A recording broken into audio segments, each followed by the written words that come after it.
Happy hunt splatters, folks. Today we're gonna go hunt a dinosaur. We're gonna be hunting, see right there, right there, Indominus right there, and we're gonna have some Indomino meat at the end of this. Okay, I don't know what I'm doing with this intro, man. I really don't. Also, for some reason, my VTuber model's being very laggy. Hold on. Alright, there we go. Now we're good. My guy was actually moving around like a very clanky puppet right there. Damn clankers. If you know, you know. Anyways, we've been looking at Goji Center's, well, second newest video. I'll react to the other one in a bit, yeah. What weapons can destroy the indominusrex? We're gonna be finding out what can destroy this thing. So, yeah, this is gonna be fun. Curious as to what kind of methods of destruction we're gonna use here, and I'm probably going to very much so enjoy it, yeah. Even though we are destroying one of my favorite dinosaurs from the Jurassic franchise, the indominusrex, even though it's not a real dinosaur, I still very much so like it. But, you know, all good things had to come to an end, I guess, yep. Anyways, I got nothing else for this intro, so you know the drill. Like, comment, subscribe, turn on notifications so you don't miss anything, and support Goji Center, and check out the original video as well, which will all be linked in the description. And without further ado, let's jump right in the video now, shall we? And right here's our victim. That one, that here, right there, that there, Indominosaurus. I come intentionally calling it Indominosaurus. Then again, it could be the original name. I mean, okay, maybe not. Indominusrex, a monstrosity of mighty nature that carved a path of destruction through I would call it an art of beauty. Jurassic World. It overcame every obstacle until the bitter end by man or beast. But what kind of weapons could even kill something meant for war? I think if they really wanted to really defeat this thing, they should have used more rockets, because this seemed to have really hurt it in this scene. Did the cast even stand a chance with what they had on hand? Today on Goji Center, we evaluate the first major cinematic hybrid and the weapons pitted against it to find out what really could have killed the Indominusrex. Alright. First things first, let's establish what exactly it is we are evaluating here. The Indominusrex was a massive creature with solid defenses, sporting apparently this thing wasn't even fully grown up too, so that was another thing. bony osteoderm studding some of her hide, a thick So it'd probably be a lot more harder to take out this thing if it was, you know, full-on grown up. skull comparable in strength to that of a Tyrannosaurus, and an overlapping ribcage and gastralia. Like even the most intelligent modern birds, dinosaur brains are very compact compared to mammals. So getting a brain shot on the Indominus would be extremely difficult. Yeah. The best chances would be for a heart I don't worry, there's gonna be someone out there who's gotten like a 100% sniper rate with 100% bullseye shot. They could probably do it or something. Probably, I don't know. And then, you know, we definitely have the sniper rifles to take this thing out too, because if you've seen some of the crazy sniper rifles out there, some of them are extremely huge and need to be put down on like a bipod just to be shot and can break the sound wave just from shooting it, and some of them have bullets bigger than your head. So yeah, that's definitely one way to take one of these out. or lung shot from the flank, but that would require weaving through the gastralia and ribs, as well as penetrating multiple feet of tissue. Now, we aren't talking about Also, what is this game that is being played right now? And hello, Godzillasaurus. What is this game? Is this like, I don't think this is, is this a Jurassic World evolution? I don't know. It's something. We aren't talking about a supernaturally durable kaiju like a mini Godzilla or any intentionally physics-busting supervillain. The Indominusrex, At least not this time. Imagine they could do that with Godzilla at one point. Maybe. Yeah. is Just advice, don't use nukes. an animal and is composed of the same stuff other animals are made of. Her body is chemically more or less made of the same bone, muscle tissue, keratin, and blood a normal animal is. Unless Dr. Wu ever spells out that he put Kryptonian in the DNA mix, we're not thinking otherwise. Yeah, I don't think he's good enough to get that. But it definitely would be something. I don't know, maybe in some horrible fan fiction you can find that. Like any fictional franchise, there have been moments in the Jurassic saga where the physics have lapsed for dramatic effect. Owen here isn't supposed to be taken to be moonlighting as an Avenger, and yet here he is, getting caught in the pyroclastic. Although Star-Lord probably would fare a lot better against the Indom than Owen, yeah. flow of a volcano and I being had to remember his name. inches away from this much lava without being burnt to a crisp. It's not because he is superhuman, it's plot armor. Yep. So, for this evaluation, major lapses in physics for the sake of dramatic effect are going to be put aside. We're also not taking statements from tie-in children's books seriously. These are often meant for hype, didn't involve the filmmakers, and are contradictory to themselves. If anyone wants to use that, have fun. But we're just sticking to the films, chiefly. So if that's the case, okay, I'm about to delve into another topic that's not relevant. You know, I'm not even gonna go into that, especially since I don't know how accurate I was gonna be. Yeah, I was about to bring up power scaling, and you know what? We're not gonna go into that. And last but not least, we're not using online calculations done by others. Partially to keep this video from being too long, and because for every good calculation, there are bad ones, because somebody misunderstood physics. True. For example, we once came across a calc based on this moment where the good people of San Diego got a bus-side safari experience meeting the buck. And this calculation that got spread around concluding that the buck struck with 10 tons of TNT. For the record, folks, 10 tons of TNT is the equivalent of the mother of all bombs and looks like this. The blast radius of the GBU-43B dwarfs other non-nuclear munitions, making them one of the most lethal in comparison to other lesser bombs. What you're looking... A T-Rex is gonna hit hard, but if that's what 10 tons of TNT force looks like, no, T-Rex ain't that powerful, okay? It is definitely powerful and probably the strongest land apex predator, but not that. At his in-game footage, courtesy of one of the biggest supporters of the channel and the sponsor of today's love the transition to the sponsor here. Video, War Thunder. Now, before you War Thunder, we're gonna accidentally leak government documents. to skip, just sit because that was still a thing. I still need to look into how that happened. I just heard it, but I never looked too deep into it. I don't know, someone in the comments might explain it. there and hear us out, because if you haven't played Feel free to if you want to. this, you're seriously missing out on the best multiplayer and multi-platform vehicle combat game in the world. Here you will immerse yourself in battlefields that capture the scale and intensity of military vehicle combat. From tanks, aircraft, helicopters, and ships. Real battle damage, all brought to life by constantly improving graphics and sound effects. New game update alert! You can now fly to battle with the legendary American stealth helicopter, the Comanche, along with the Soviet T-72B3 tank, equipped with the Arena Active Protection System. And dominate the seas with the Yamato battleship. This update features a brand new game mechanic for anti-aircraft vehicles. Now players can control multiple units at once. Download War Thunder for free on PC, PlayStation, and Xbox by using the link below, and all new players or those who haven't played War Thunder for half a year or more will receive 100,000 in-game currency, special decorator Eagle of Valor, and more to give you a huge advantage as soon as you start playing. Oh, and don't forget that you can try out War Thunder Mobile, the same action epic but now in your pocket. Click the link below to download this in iOS and Android. Thanks to War Thunder for sponsoring this video. And as we were saying before, Jurassic's buck allegedly yielded the same impact force of a Moab. The real force here would likely be 18,000 joules, about 4.3 e to the power of -6 power tons of TNT. Roughly the same impact force of a car crashing into this bus at 20 to 30 miles per hour, when accounting for multiple crumple zones like we see on this bus.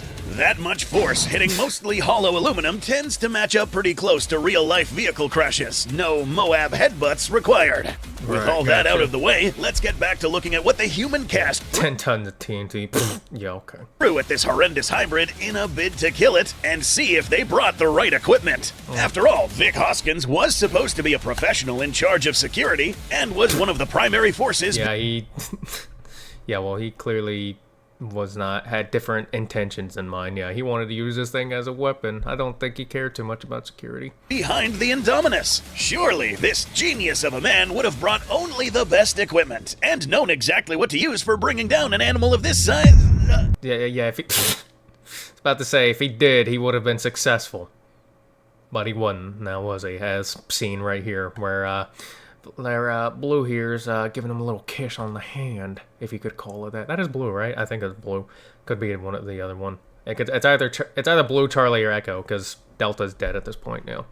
Because Delta got rocketed into like the Shadow realm, No. he didn't. Yeah. At least, not entirely.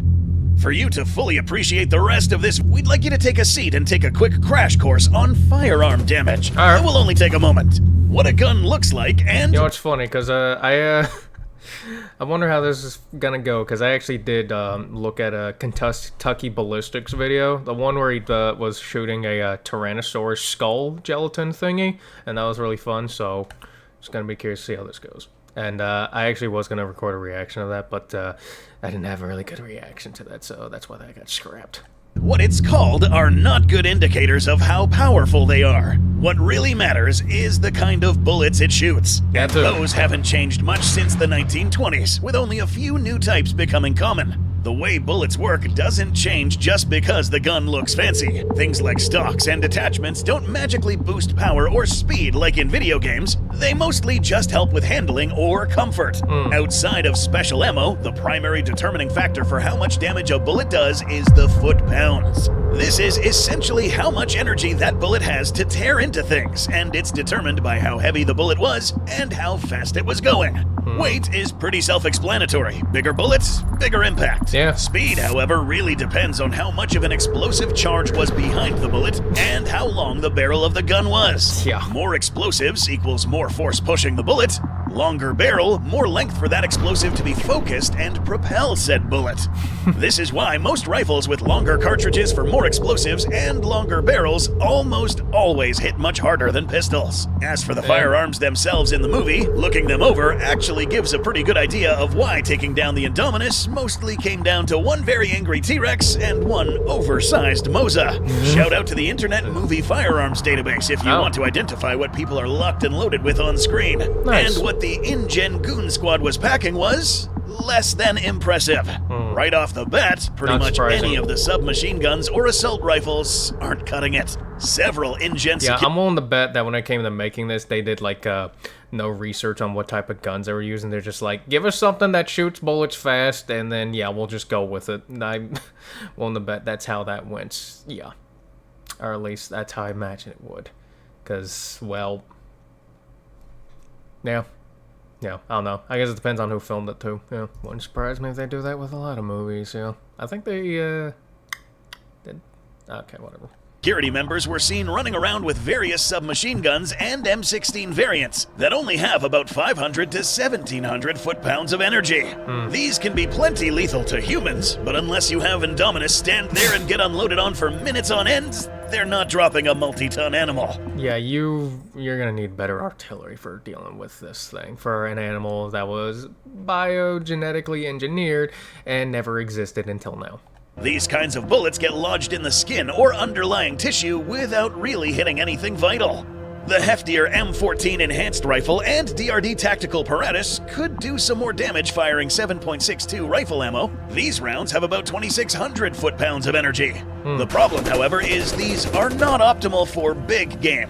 Poachers going after endangered elephants and rhinos with this ammo usually have to resort to traps and dozens of poison bullets with repeated ambushes. The animals usually are scared into running away and suffer for hours at a time before meeting their end.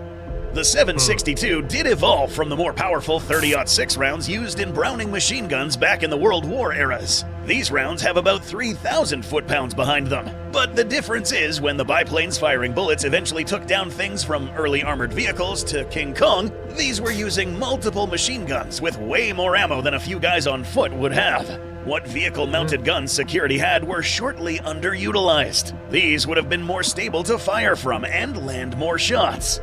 Owen and Barry actually had some of the better picks with hunting guns. Really? Even if it's clear they probably had to just make do with what they had on hand instead of getting what was optimal. Barry's Remington 870 shotgun and Model 900 revolver could do something at close range, but even they aren't built for something weighing multiple tons. Owen's rifle is also the source of some confusion. In the Junior novelization, it says his gun can take down a T-Rex. Yeah, I remember seeing something like that. Yeah, so I guess we're about to debunk that now here, aren't we? But they never clarify what kind of gun it is, nor does the novel ever even feature him firing it in the finale. In either case, this would just not be canonical with the film because it contradicts what we see in the movie. That was not doing anything to the Indominus. Hero is prominently running around with a Marlin Model 1895 hunting rifle. The manufacturers for the rifle, not to let free advertisement go to waste, even jokingly changed the recommended type of game for this hunting rifle to include T-Rex on the listing. Funny. Keyword here, however, is joke. Firing 45-70 rounds, just about the biggest. Yeah, that's funny. I like it when people do stuff like that. That's funny. Ammo he could probably get a hold of living in a theme park. These rounds could reliably drop boars and elk. But this is still not the recommended kind of stopping power for big animals. Yep. Rifle manufacturers making this exact kind I just think of like shooting the Indominus with like a barrage of 50 cals with like big sniper rifles, but or at least I would imagine that would work, but what do I know? I'm not a gun expert. of ammo even created a stronger size class above it, meant for killing. Mainly because from what I've seen with the 50 cal, those things seem to penetrate just about anything. Yeah, just about. Not everything, but a lot of stuff. Just 1 ton bison. Unless we want to say T-Rex in the... Go back, I was talking. Rifle manufacturers making this exact kind of ammo even created a stronger size class above it, meant for killing just 1 ton bison. Unless we want to say T-Rex in the JP universe can be brought down with a gun a fraction of the force recommended for a big cow, this isn't lining up. Yeah. Owen, making do with the best he had at the time, also explains why in the main straight fight he was managing to draw blood shooting at the Indominus while fighting alongside the Raptors, but he failed to critically wound it. Yeah. Outside of a direct hit to the brain, He was just giving it flesh wounds. He was just giving it like kisses on the skin, and on that, yeah, not much more. Yeah. he really couldn't hope for much more. Yeah. Really, only a few weapons in the movie would have been reliable against something like the Indominus. Dishonorable mention to the idiot on InGen Security with an underslung grenade launcher that for some reason they decided not to use. Of course. The GE M134. But to be fair, that engine squad weren't exactly the best nor very competent, because they came in looking cool and everything, and then underperformed like crazy, like just. Yep, they were just there to increase the Indominus and Velociraptor's KD. That's all they were there for. They were pretty much just sandbagging, yeah. Don't know of any other nicer way to put it. They were just there to sandbag, and that was it. Like, they came in thinking they were going to do something. They didn't. The best they did was shooting the Indominus with a damn rocket launcher, and other than that, they didn't really do much. Well, except for the one guy trying to shoot it with the minigun on the helicopter, but even then, I don't know how well that would have done. Because, did it even hit it? I don't know. I don't remember if it did. Or minigun uses the 762 bullets we talked about earlier, but the 2,000 to 6,000 rounds per minute fire rate from this gun created by refrigerator manufacturers is so absurdly high and with such a huge ammo capacity that it wouldn't have really mattered. Had that been used in any other scenario where it wasn't on an unstable helicopter piloted by a brave but novice rookie pilot, and apparently being aimed by a stormtrooper missing almost every shot, that would have definitely killed the Indom. Yeah, it definitely, from the scenes being shown, it definitely did look like he missed every single one. I'm like, god damn. Speaking of missing your shot, yeah. Contrary to a lot of misidentifications on the internet, this is not an RPG. Oh, really? This is an AT-4 smoothbore recoilless rifle. Oh. Manufactured to blow holes in walls and attack armored vehicles, the AT-4 can have some devastating power in a direct hit. Most versions fire projectiles Well, forget what I said about calling that a rocket launcher. Alright. that are meant to achieve what is called a beyond armor effect. This means the explosive force is delayed until after the projectile blasts into a target to blow up inside it. Had this actually hit, the cast would have been showered in hybrid guts. 200% dead Indom, no ifs, ands, or buts. So that would have been our win con if the dude wasn't aiming like a stormtrooper. Okay, I got you. Unfortunately, there were more stormtroopers on staff that day. It's also worth noting that because of how AT-4 projectiles work, the actual explosive force isn't nearly as deadly as some might think. Test firings at walls and shipping containers show that the major force is very directional. I'd expect that to blow this thing to smithereens and see shrapnel all over the place instead of just knocking the damn door down. Someone's cutting the grass. Fireball and shockwaves knocked the hybrid off her feet, but wouldn't have damaged her internals. Viewers can also tell the damage wasn't too extreme considering the surrounding foliage is largely just on fire and not blasted apart. Yeah, so never mind about the win con too, yeah. The vast majority of the explosion was directed into the... Yeah, these military guys really came in not knowing what they were coming to fight, huh? And it's just like, you know, if I was like in control of a military squad or whatever, and I'm like, look, you need to bring the best of the best because you're hunting an apex prehistoric animal that's most likely going to have some really tough ass skin. So bring the best things that you got from the military and show no mercy too while you're at it too, because this thing will not give you any as well. Ground after detonating there. What's worse is the AT-4 is a single-shot rifle. In most circumstances, you wouldn't be able to reload it and try and get that second shot. You would need another loaded rifle laying around. The security at Jurassic World was not prepared for something like the Indominus. They were running around. Yeah, they were not gonna take this thing out. This is the only guy who actually had a chance because he actually started bringing out the lethal gun, but even then, that wasn't going to do much. But props to him for doing the most damage, though, because he got like 5 shots on this thing before he got gulped up by it, but still. With guns that often have a hard time dropping elephants, let alone dinosaurs. Those machine guns they had could have gotten the job done with enough prolonged fire, but would have had a hard time shooting moving through jungle cover. And the one explosive they had that could have gotten it done in one shot needs a direct hit. So, what kinds of weapons would have been more effective, especially for forces largely relying on people on foot instead of in a vehicle? Well, the second movie in the franchise answered that. Really? The field leader of the 1997 venture might have stepped onto what at the time was the most dangerous island in the world with bullets designed 100 years prior, but the 690... So they should have just called this guy up, huh? I mean, he did take down a T-Rex. I mean, he didn't kill it, but he put it to sleep. And then it destroyed California. No, well, not California, San Francisco. Well, the same place. Nitro Express rounds are... And even then, it still couldn't destroy California as much as California destroyed itself. Practically the textbook definition of if it ain't broke, don't fix it. The Circe double-barrel elephant gun Roland took to Isla Sorna fired bullets twice as heavy as Owen's rifle, with much more propellant. These rounds can strike with over 8,000 foot-pounds of energy. The upgraded 700 Nitro Express launched an even heavier round that can strike with over 9,000 foot-pounds. And even these ludicrously powerful bullets still don't always kill elephants in a single shot. Usually the marksman has to go specifically for a brain, lung, or heart shot to drop the animal quickly, so both it doesn't suffer and for safety. Yeah, but I imagine if you had a military squad with like all of them holding guns like this, I'm pretty sure I think you'd probably get the job done pretty easily. Maybe. Optimally, a fire team of professional marksmen would want to take aim at the hybrid altogether. Yeah, see? Some alternatives that might be much more readily available would include the 50 BMG anti-vehicle rounds meant for Browning heavy machine guns. A mainstay of anti-vehicle rifles and heavy machine guns since the 1920s, these bullets are smaller than the Nitro Express, but have a faster velocity, striking with upwards of 13,000 foot-pounds. The indominusrex may not be invincible, but this really does show just how resilient some large animals can be. Yeah. There is a big difference between just wounding something and reliably killing it. True. It would have taken concentrated machine gun fire meant to chew up vehicles, or some of the most powerful big game rifles ever created to take it down reliably. Our heroes were stuck making the best with what they had on hand, and InGen badly underestimated what they were up against. Yeah. And the guy calling the shots... Yeah, he paid for it, didn't he?